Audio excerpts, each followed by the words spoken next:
This is an incredible story. A British couple who were held for nearly 8 months by the Taliban are sharing their story of survival at the hands of one of the world's most brutal regimes.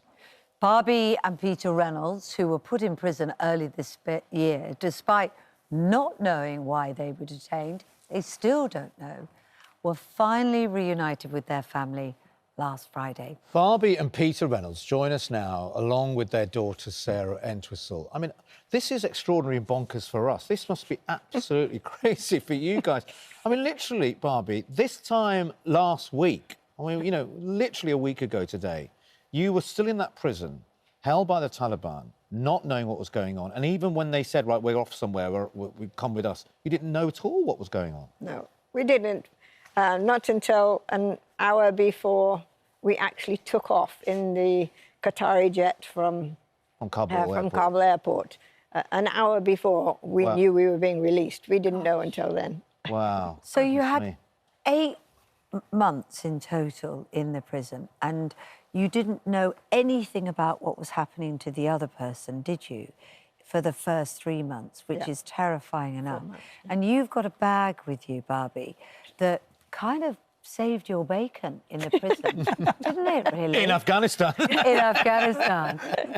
And you now feel like you almost don't want to let it go because it's been your lifeline for so long. Absolutely. Talk us through this.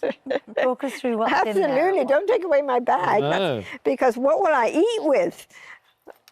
I was the only one who had my own spoon. Wow. It was given to... We were in 10 prisons, but this was one of the first ones.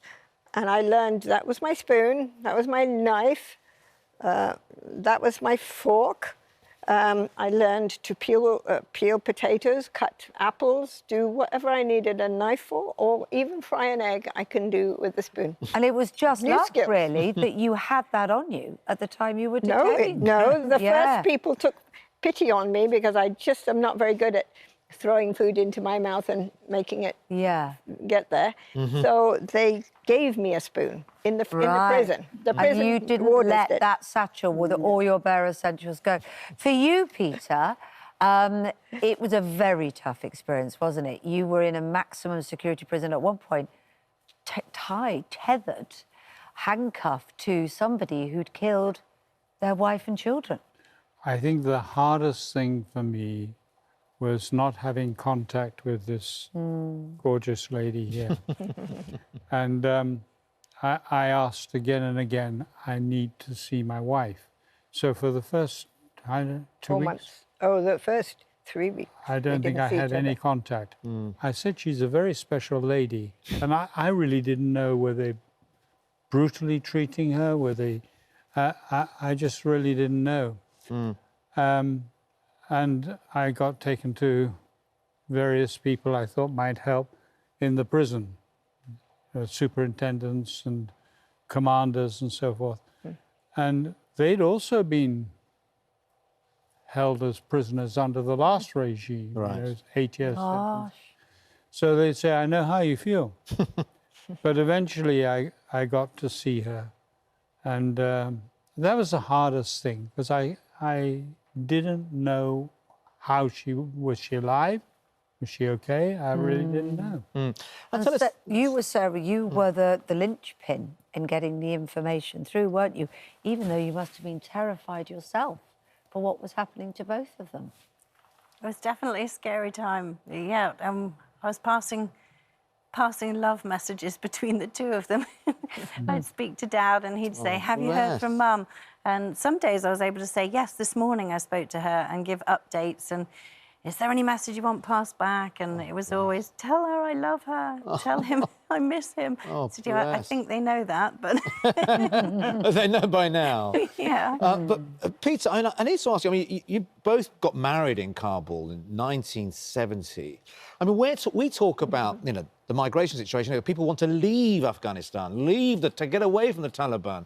When the Taliban took over, you still wanted to stay there. Why was that? Why do you love it? Well, the thing was, we have had a conviction that Afghanistan can change. And it could just amaze the world. instead of being a dysfunctional place where the world sees it as being the place of violence, kidnappings, ransoms, and drug abuse is the highest opium exporter in the whole world. Instead of that there would be a miracle happen with this dysfunctional nation, that the world could say, what happened to Afghanistan? So, and we know we're trainers. Yes. And we could train trainers who could bring a radical change into the... Which is what drew you there in the first place. That's what you've been doing for all those decades. What did you love about the place? It was the people, wasn't it, that drew you really, Barbie? Yes, I went in my gap year after I left school. Beware of gap years. You might fall in love with the place. And I just saw people who are hardworking, resilient, and really want to get on in the world. They really want to help their families. They want what everybody wants. They want a good life and be able to educate their children and live in peace. That's what they really want.